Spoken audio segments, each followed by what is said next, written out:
They're probably on Zoom. Some maybe, yeah. I would too. That'd be nice. Yeah, that would be nice for you. Yeah. I don't think it's Zoom. Yeah, it's on YouTube. It's on YouTube. All right, you ready to go already?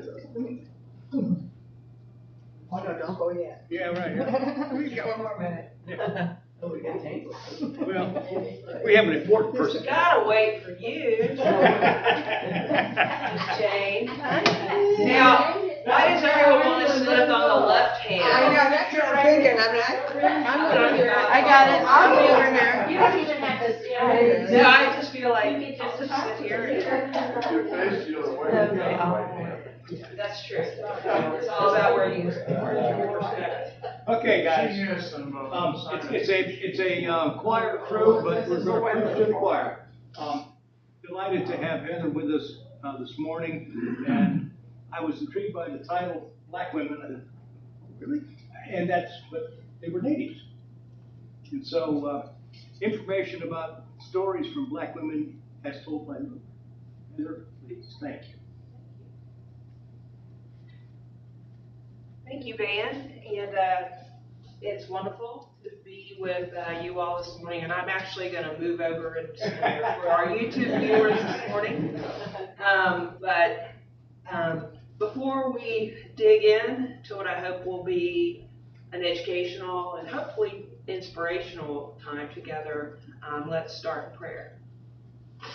Gracious and loving God, on this, the first day of Advent, we ask that you join us and encourage us and support us in listening. Help us listen to voices long silenced, to voices from the margins whose experiences may be different from ours, but yet are divinely inspired and under the care of your loving grace. We ask that you do with all members of this class today who are traveling, bring them home safely, and all this we ask in the name of your Son, Jesus Christ. Amen. Thank you. So I was excited when Pam asked me to do this class, and so of course I started thinking, all right, women, Advent, where do we go with this?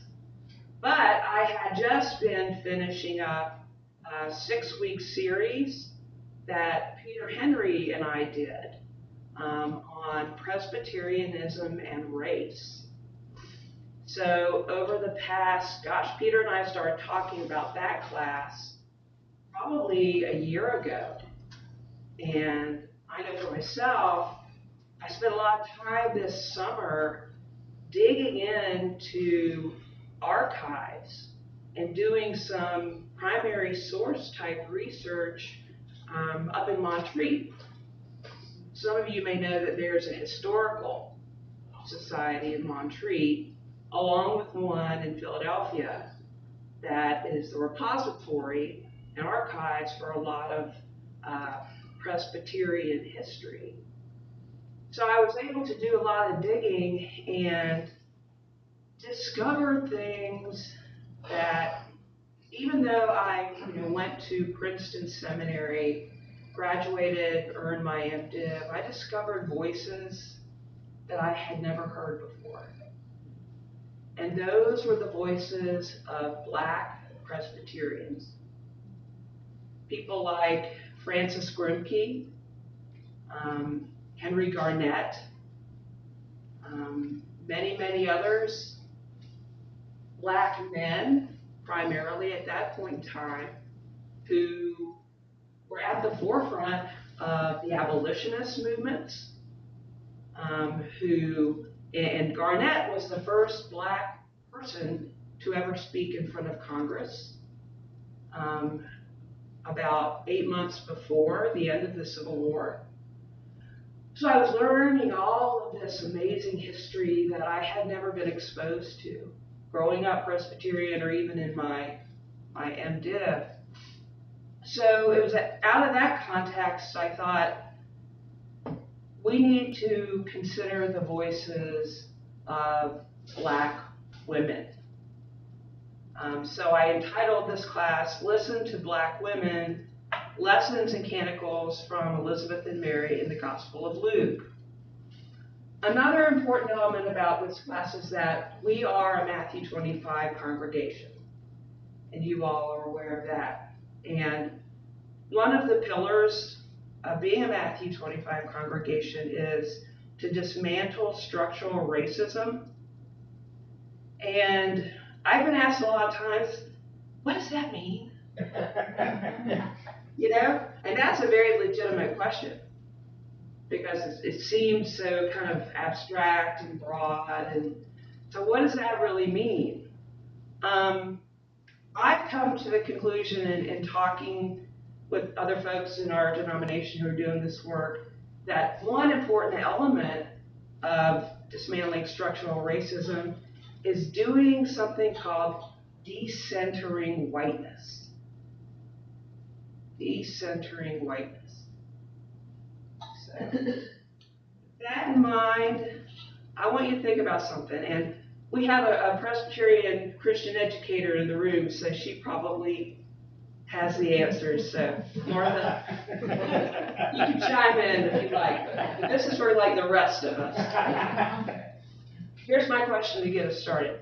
How many times have you heard a reference to a Black theologian, Black female, Black woman theologian in a Sunday school class or a sermon? Never. Never. Do you know when the consultation on church union was going in the 70s, there were 2 or 3 Black women. I have no idea what denomination who were in it. And I think we had a Black female moderator years ago who preached here one Sunday. Yep.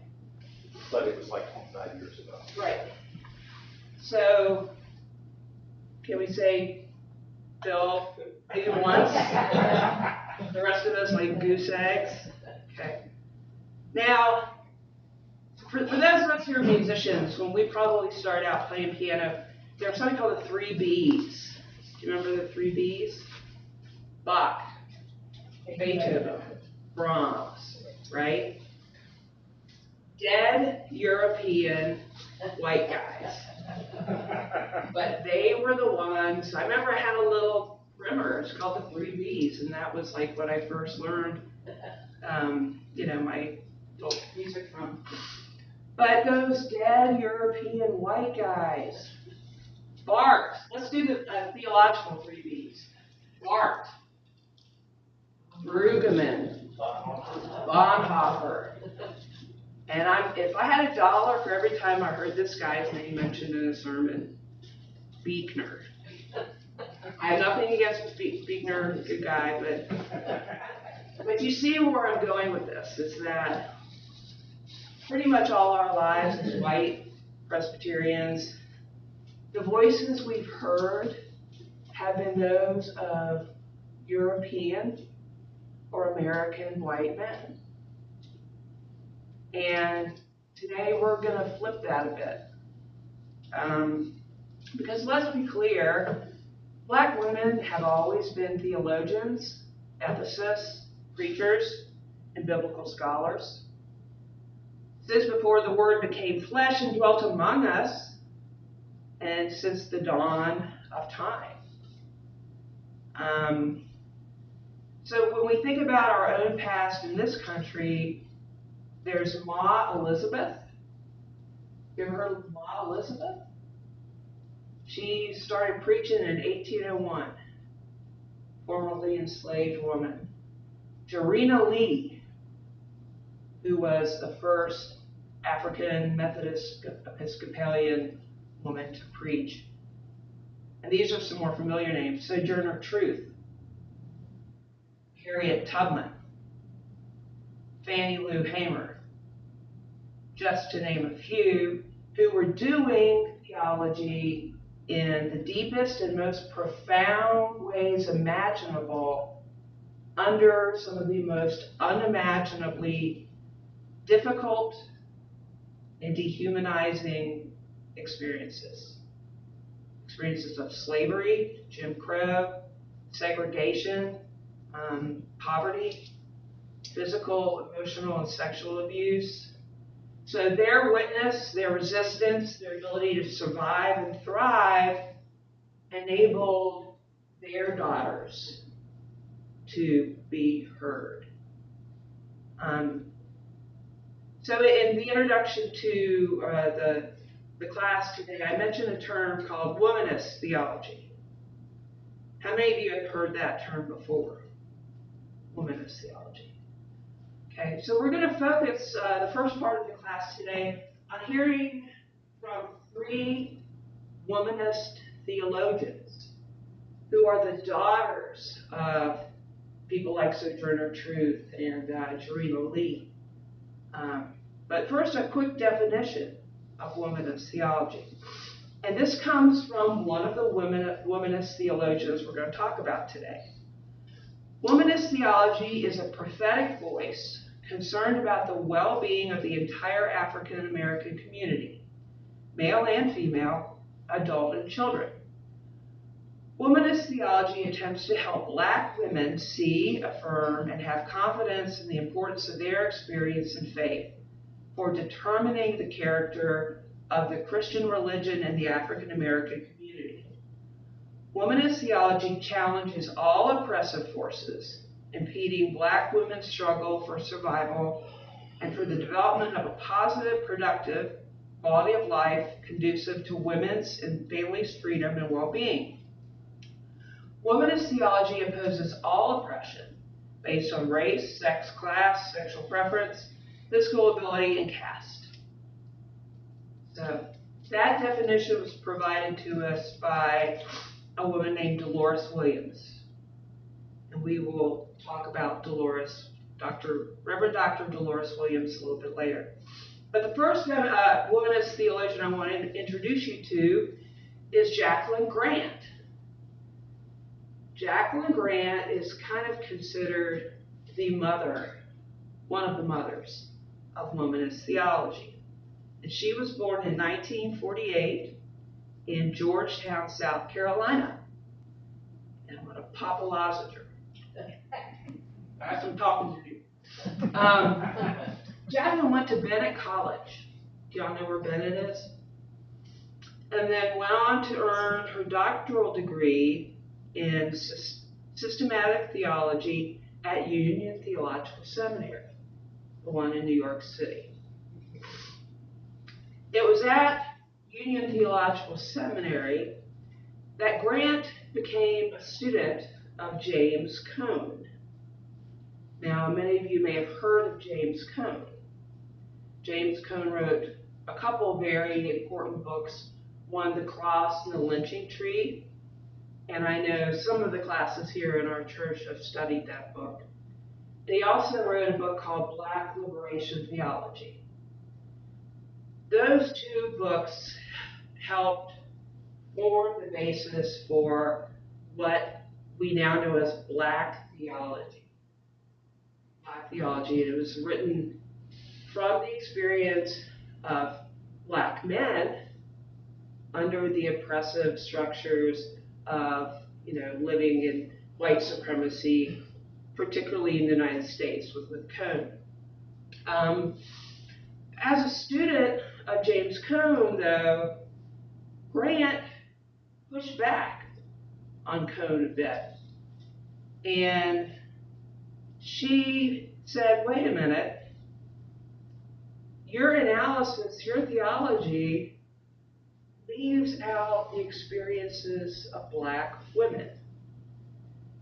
And she started using the work of Cone and also a white European theologian named Paul Tillich started to build an analytical framework that looked very seriously using those tools of systematic theology to understand the experience of Black women. And what her scholarship focuses on is a distinguishing between this remote and heavenly Christ that Grant says we worship in our white mainline churches, versus this immanent, meaning dwelling among us, and intimate Jesus that black women recognize as their friend. And Grant, in her work, also examined within the African American church how black women were the vast majority of participants in their churches. And yet, their work was undervalued. She went on to explain that although it sounds like a compliment to call black women the backbone of the church, yet she says the telling portion of the word backbone is back. It has become apparent to me that most of the ministers who use this term have reference to location rather than function. What they really mean is that women are in the background and should be kept there. So Grant, pushing back against her own black African American community for its sexism, but simultaneously looks at the emerging movement of white feminism and says, we're not located there either, right?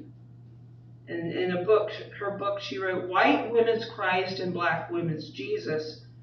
Grant explores an idea of giving voice to women other than those of European descent and puts them squarely in the equation. Through outlining relationships, Grant looks at the intersecting concepts of Christology, meaning the study of Christ and what Jesus is and who Jesus is, and womanist theology. And she comes to the conclusion that for black women, one could say that not only are they the oppressed of the oppressed, but their situation represents a particular within a particular. And Grant comes to this, I think, beautiful understanding of black women and Jesus as divine co-sufferers. Divine co-sufferers. So, moving a bit closer to home, how many of you all have heard of Katie Geneva Cannon? A little bit more? There's a dorm on the Davidson College campus called Cannon Dorm. Who gave the money for that? Charles Dick Cannon. Mr. Cannon, right? Cannon Mills, right? The great textile magnate. Cannon Mills over there in Kannapolis. Katie Cannon was born in 1950 in Kannapolis, North Carolina. She can trace her family lineage on the white side to the Cannon family, same family who gave the money for that dorm here on campus. Katie spent her childhood in Kannapolis in a racially segregated community where she could not use the local facilities, the YMCA or the swimming pool or the library. And so her experience growing up in the South in this very space was particular to an era of segregation and Jim Crow. The Reverend Dr. Cannon was very determined, very smart, graduated from Barber Scotia College, and then went on to get a Master's of Divinity at Johnson C. Smith Theological Seminary, and then her Doctor of Philosophy at Union, New York. We're starting to see some patterns here. Jacqueline Grant from Georgetown, South Carolina, goes to school in the South to get her theological education goes north. Same with Reverend Dr. Katie Cannon. So Cannon, too, studies at Union in New York, and then goes on to be ordained in 1974 as the first African American woman to be ordained in the United Presbyterian Church. And if you'll remember, prior to the reunion of the Northern and Southern churches, the Northern was the United Church, but yet the black churches in the South were predominantly United churches. So prior to that, the black United churches had their own synods. They had their own presbyteries. So Dr. Cannon was ordained by the Catawba Presbytery, which kind of coexisted with the old Mecklenburg, the white presbytery. So Dr. Cannon went on and taught, became a professor. She became the Annie Scales Rogers Professor of Christian Ethics, and then went on to, she taught at Temple, Episcopal Divinity School, Harvard Divinity School. She even had a stint as a visiting professor of religion here at Davidson, and then was at Williams, but is most famous for her work at Union Seminary in Virginia. So her professorship there was really groundbreaking.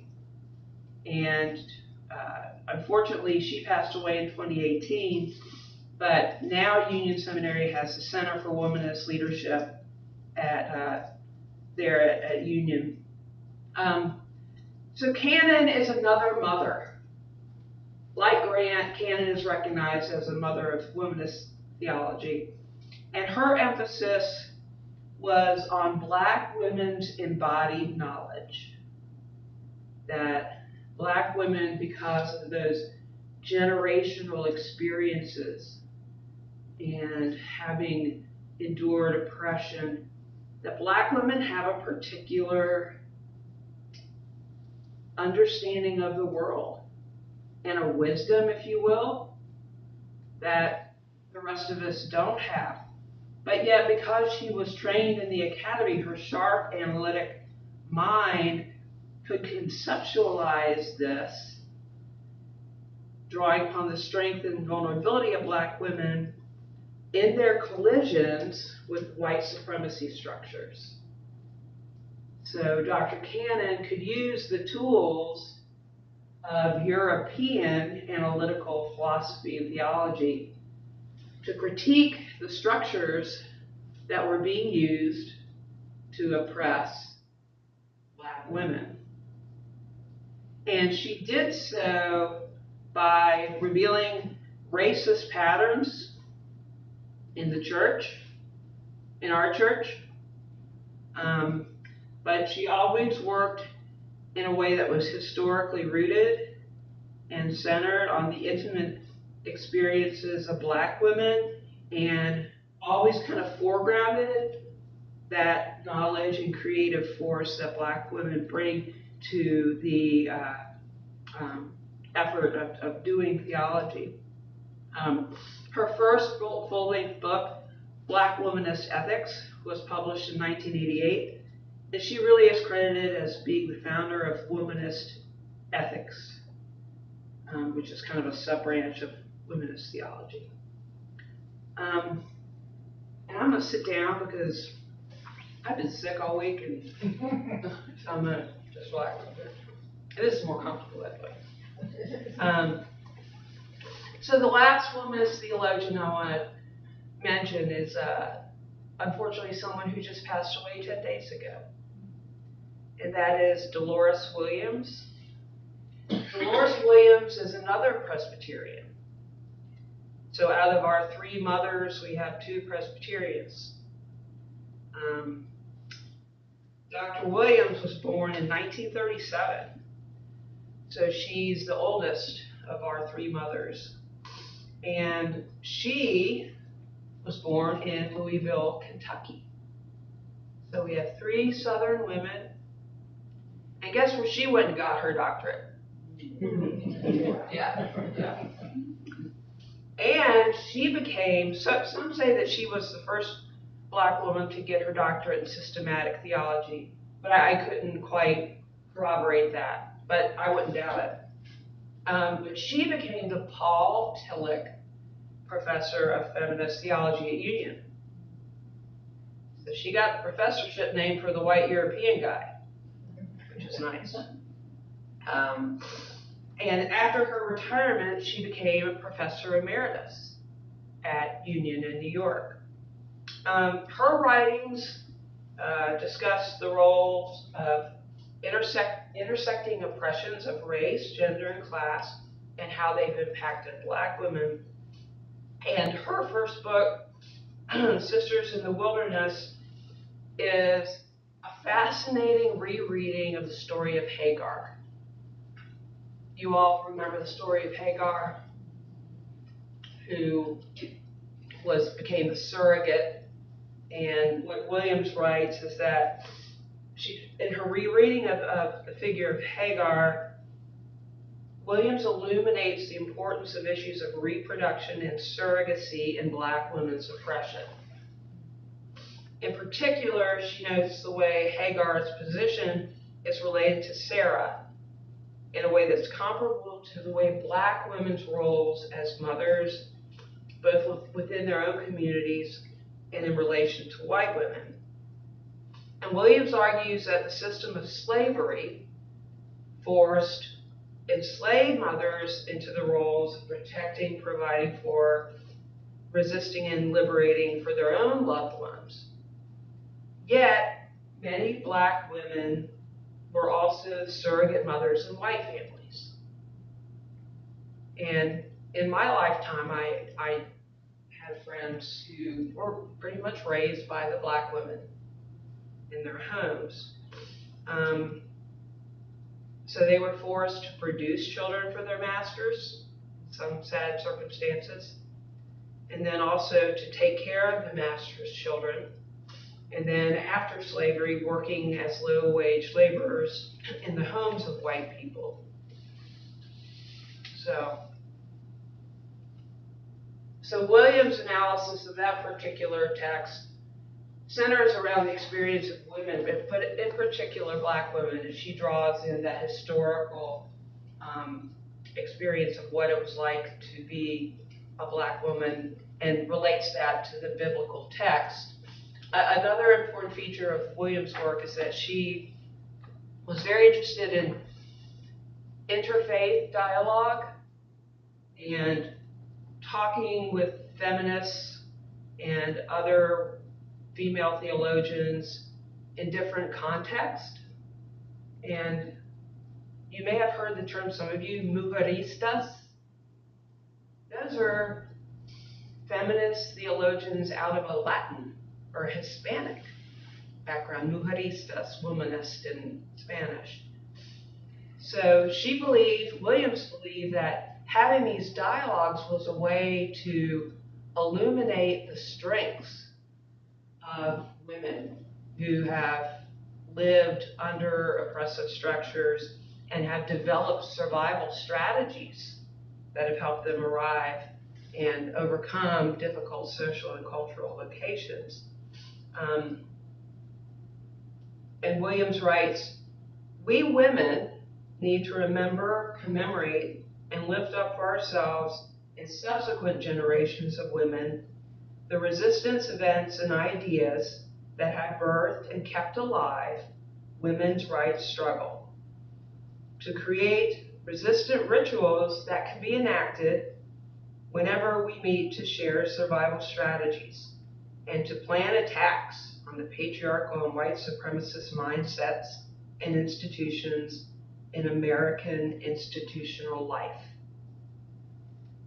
So we have our 3 mothers. There are more.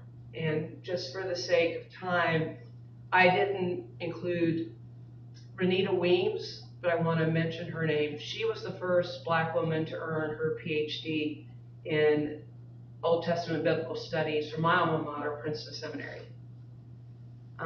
There's Emily Towns, who I think is still dean at Vanderbilt Divinity School, many more. But these three are that first generation of Black womanist theologians whose names have yet to really filter into our teaching and our preaching within white mainline Presbyterianism. So I wanted to lift their names up as we get started and move into our text for today, because we're going to continue to listen to the voices of Black women as we dive into Luke. So, and this is just me talking about this text. Luke is known as a master literary writer. Of all the Gospels, his is probably the most literary in its construction. He also has a reputation as being the most, to use an anachronistic word, feminist of the writers, meaning he's concerned about women. Women have major roles in his gospel. And we're going to start at the very beginning, where, yes, in fact, women have the major roles in the Annunciation and the Magnificat. So I'm just going to start us out by beginning, and we'll skip the introduction and move straight to Zechariah. Now, I don't know about you, but if I was a writer and I really wanted to get a male character off the stage, what would you do? Let's render him mute.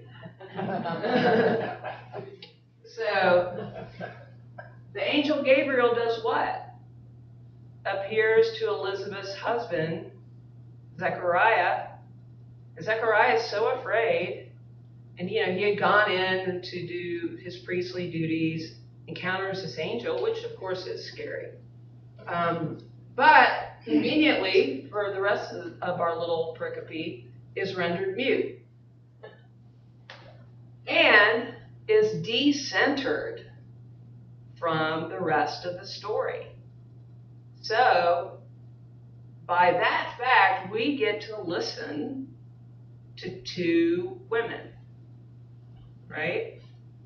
Two women whose social, cultural location would usually keep them on the sidelines. They would usually be the ones who would be silent in these situations. But yet, Luke gives us this opening tableau where they are center stage, and their voices are the ones that ring out for us. And so our first is Elizabeth. Now, as we know, in the culture of that time, we have,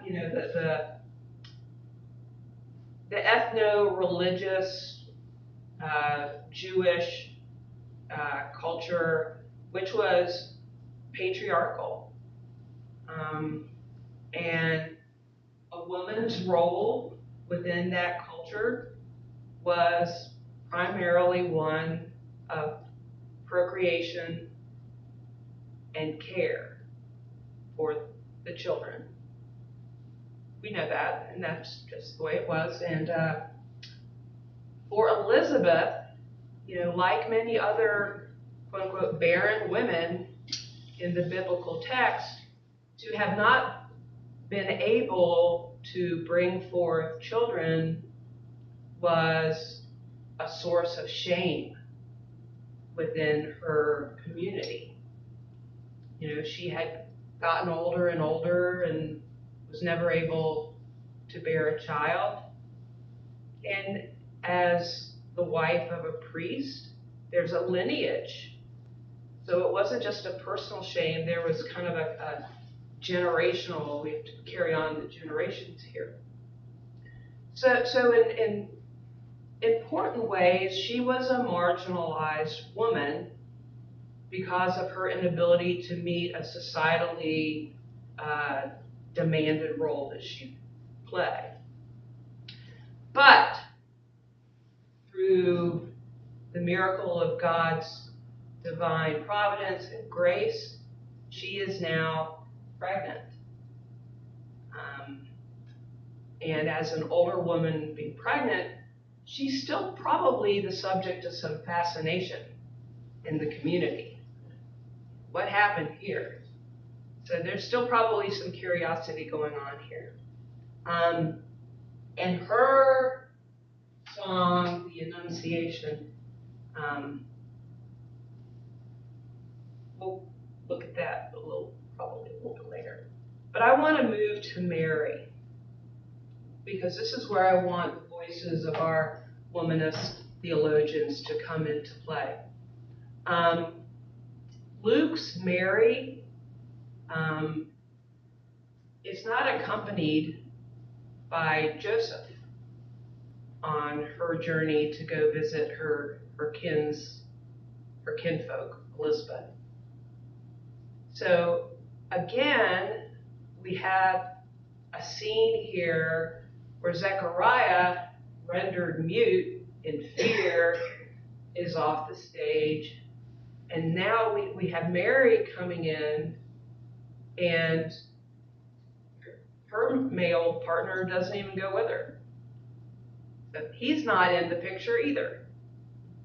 So we have young Mary coming in, and we have the older Elizabeth, and they meet in a scene that is reminiscent to me of much of the writings that I have read from many of these womanist theologians who talk about the power of generativity.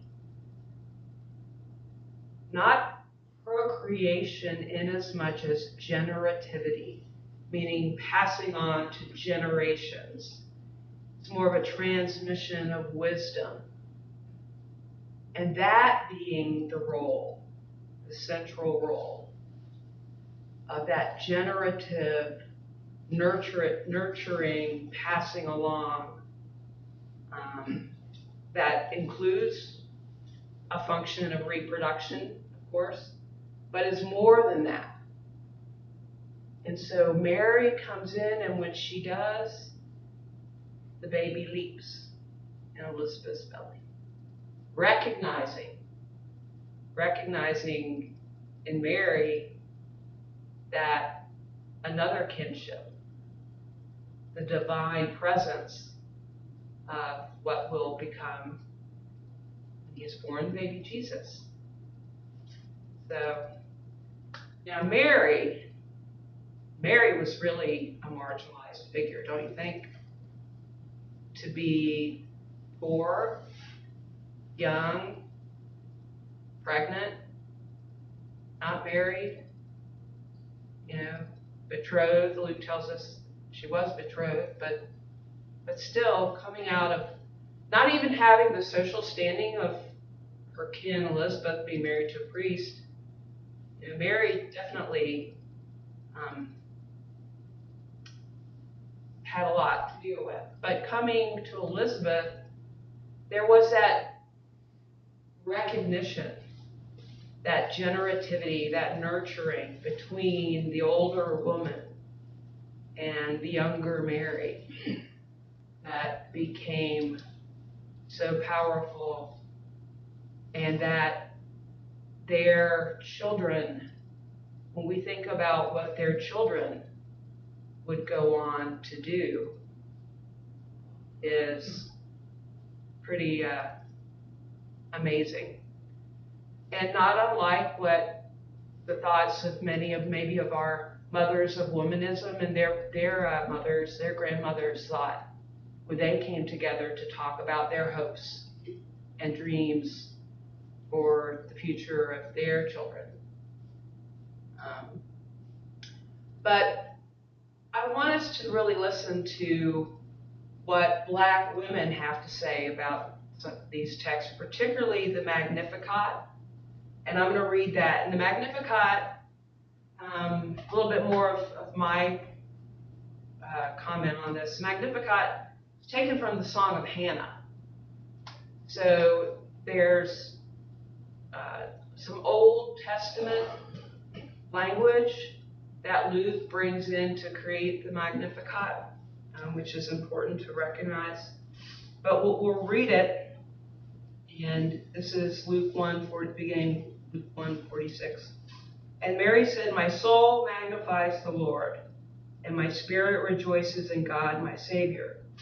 For he has looked with favor upon the lowliness of his servant. Surely from now on all generations will call me blessed.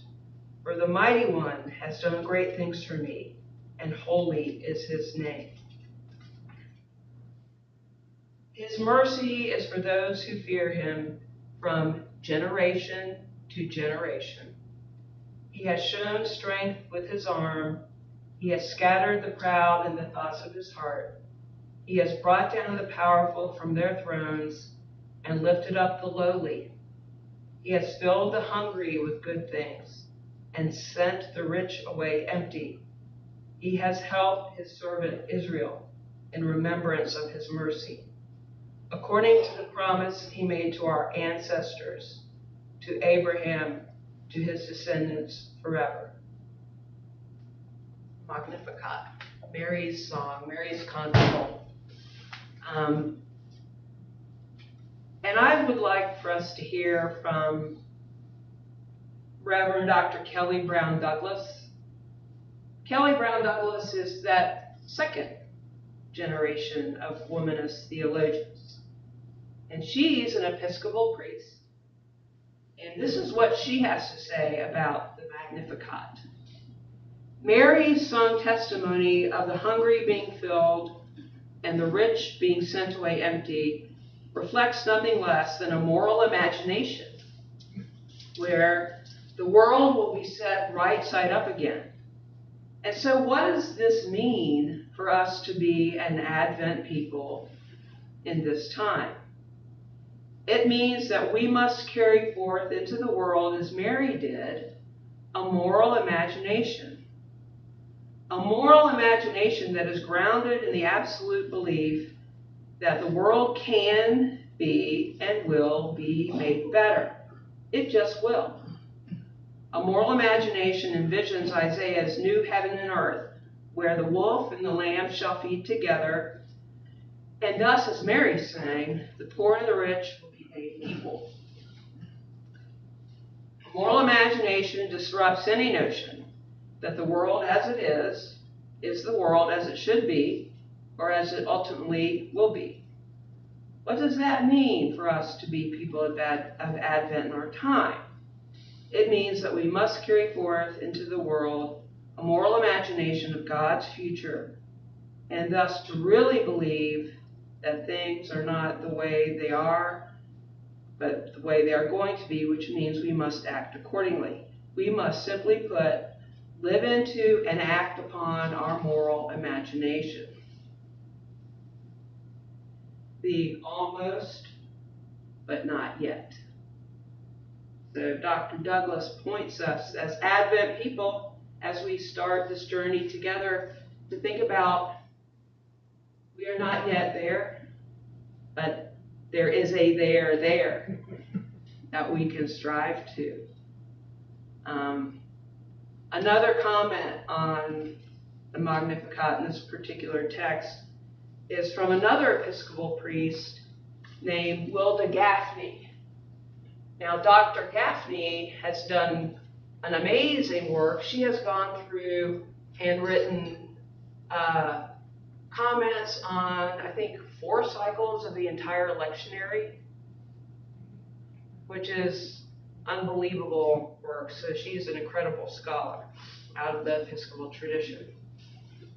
And she says, the Magnificat recalls an ancestral promise, and she bears witness in her very body to a God of promise, she being Mary. Today, Mary calls to proclaim the faithful response of a faithful God to this world and its people. Now, the end of the Magnificat speaks of a memorial to God's mercy in the text. That memorial was not a monument of stone, but the love of God poured into human flesh, embodiment into the incarnation. Woman flesh, scandalously passing through scandalized flesh. So Gaffney says, Mary calls us to be scandalous, to scandalously accept, love, serve, and nurture human beings, not in spite of their bodies or their flesh, but because of their enfleshed and embodied existence. So, Gaffney goes on to say, above all, the Magnificat is political. It speaks directly to and against those enthroned in power. It calls us to be political, to speak to those who can and will hear you, and to speak against those who hoard power and resources while others are hungry and are hurt. So, Gaffney reads this as a political text. And when we think this is Mary speaking about who her son is and will be, so that's a very powerful message. And the last comment I want to share comes to us from a third generation, the newest generation of womanist theologians. And this is a young, and I'm calling her young because she's probably in her 40s, a young woman who I recently discovered named Reverend Amanda Barkley. And when I was reading her bio, I was just amazed. Amanda Barkley serves as pastor of Mission Bay Community Church in San Francisco. And she's also a student chaplain at the Spiritual Care Services Department of Stanford Healthcare. She's a pastor, a preacher, and also a chaplain. And her call these days is primarily focused on queer, Afrofuturist, womanist theology that can be applied in the public sector. Particularly, she's interested in the spiritual and emotional healing that needs to happen in STEM. Interesting. She's interested in the design concepts of big data, artificial intelligence, and blockchain technology. Wow. So we're really moving on. This is way beyond me. So as a third generation womanist theologian, Reverend Barkley wrote a poem about the Magnificat that I'm going to share with you. She says, there are disappointments that linger in this world filled with expectations of potential. That name delicate ways in which life is sustained. There is real poverty in otherness. There is practical comfort in wealth. Such obvious barriers smothered in sins of loathing and entitlement. What are your expectations for the Messiah? What is required of you to walk this new path of liberation? When you pray at night, who is your God? Black, inquiring minds want to know.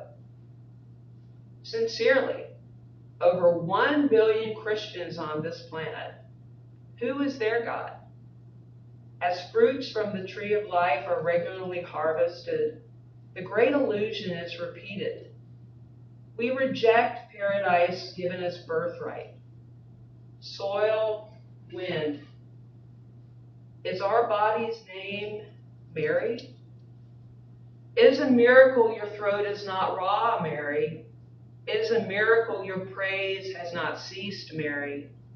Your stubborn lips know your first son's teaching. By choice, we too are the fruits of your womb.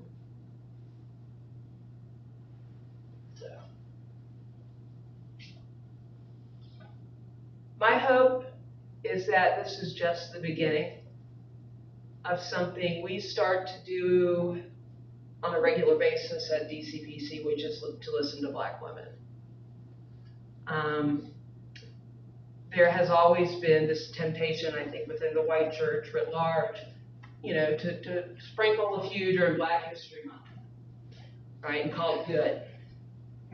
But, as I pointed out today, we have within our Presbyterian heritage a rich tradition of classically trained and highly experiential and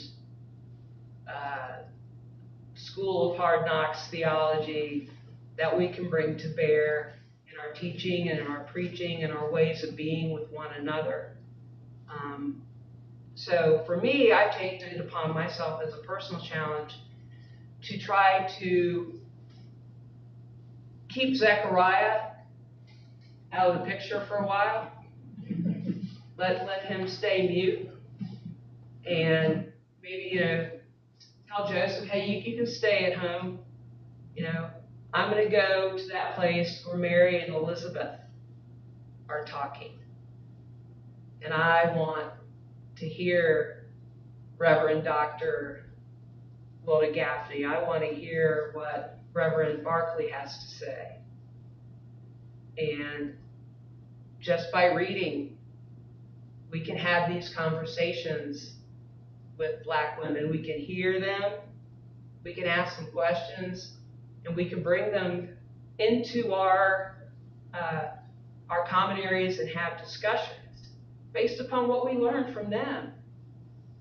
So I'm going to do, we have a few more minutes, so I'm just going to open up for discussion. What are some things that you heard in listening to Black women that made you think differently, or things that you'd like to explore a little bit more? Can you make a distinction between womanist and feminist? It depends on who you ask. Yeah. Can you repeat his question? Yeah. Can I make a distinction between womanist and feminist? I probably shouldn't be the one making that distinction. And that's part of learning to listen to Black women is, as a white woman, I'm not going to make any, I'm not going to make a definitive statement on that. What I do know is womanist theologians will say that the feminist experience grew out of white women's issues of inequality with white men. One that springs to mind is like pay gap issues. Now, white women make 10 cents, 8 cents less on the dollar than white men. Okay, and that's a big deal, and we want to rectify that. But a Black woman would say, we're not even in that. Black women have very different issues. We're just worried about trying to get childcare so we can even be in the labor force. So it's just different issues. There were power differentials too, power dynamics, where Black women weren't being heard in white-dominated spaces. Pam. You mentioned earlier the Black women with the embodied Jesus, as opposed, I'm guessing, to the intellectual Jesus. And so I'm fascinated with that, looking at Jesus God here within us, or looking at Jesus God up there trying to, help the world. So the one is more embodied than the other. Would then so here you have Black women, would you have Black men who then participate equally or almost as equally in that embodied Jesus as opposed to white? And then would you see more similarity between women of both Black and white, feeling the need or the understanding of God as incarnate, immanent here, right now? So I don't even know what I'm asking, but it's just a whole fascinating. And then do you see the Presbyterian Church and others changing, where we're looking now for a more embodied understanding and experience of God I think I understand where you're going, and I'm going to tackle your last question last part first. One of the things, I'm finishing up my tenure as a ruling elder here at DCPC, and one of the things we do as ruling elders is we volunteer to go to presbytery meetings. I went to one a couple years, or like a year ago, and one of the things that's constantly being said when folks maybe are going for the first time and come back and report is how many black women we have in the Charlotte Presbytery enrolled in leadership roles now.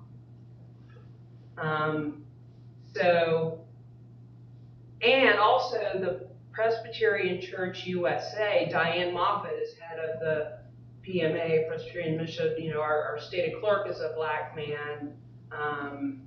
Jimmy Hawkins is director of Public Witness. So our denomination in important leadership roles has become much more diverse.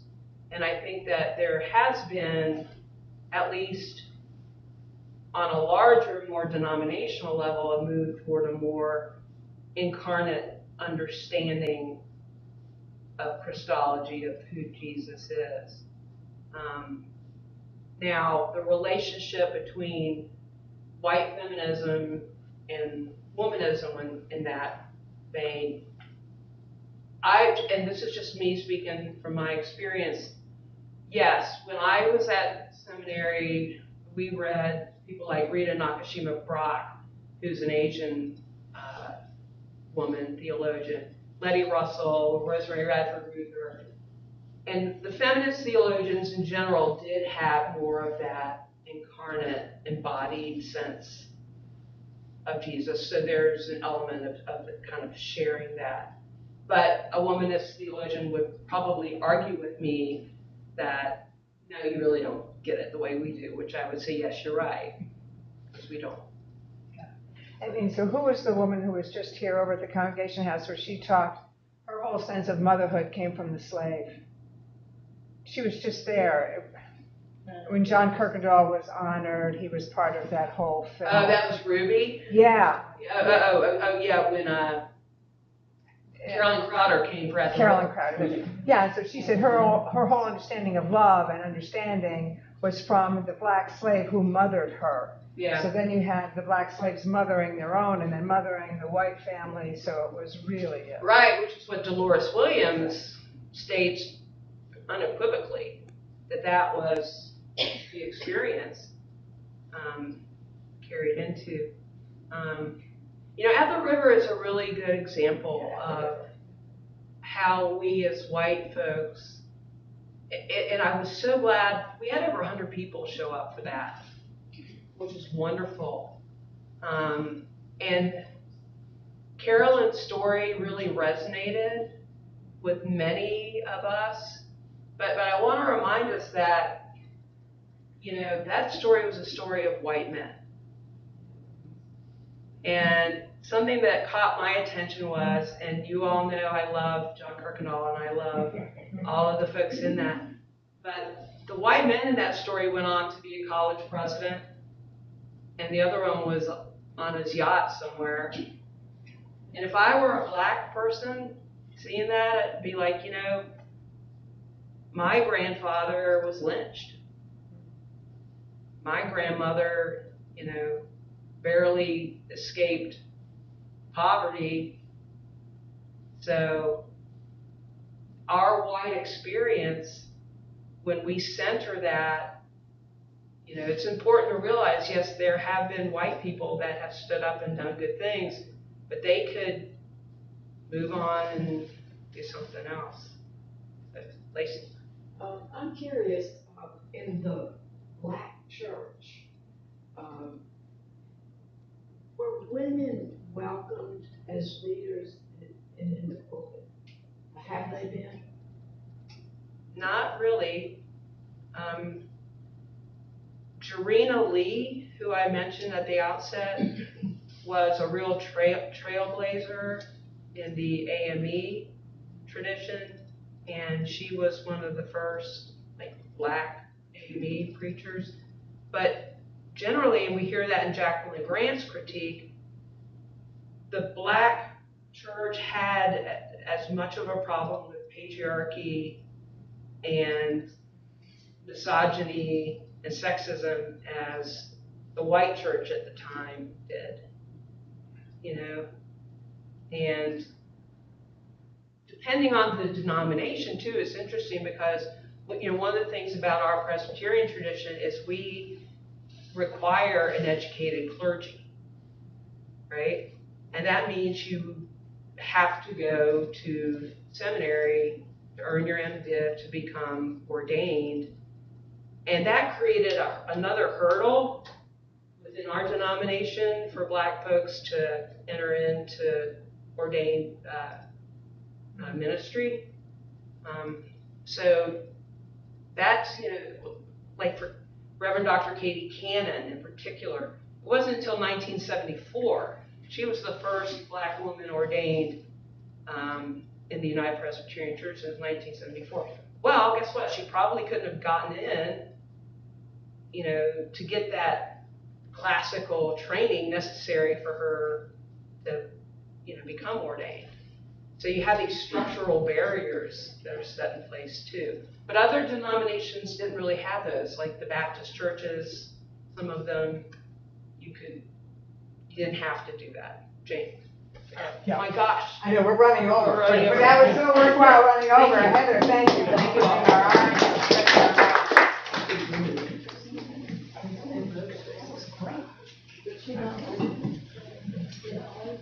Well, those are good shoes for a day like this. They're the only shoes for this. I touched your wrong. I'm glad to have a productive. Yeah.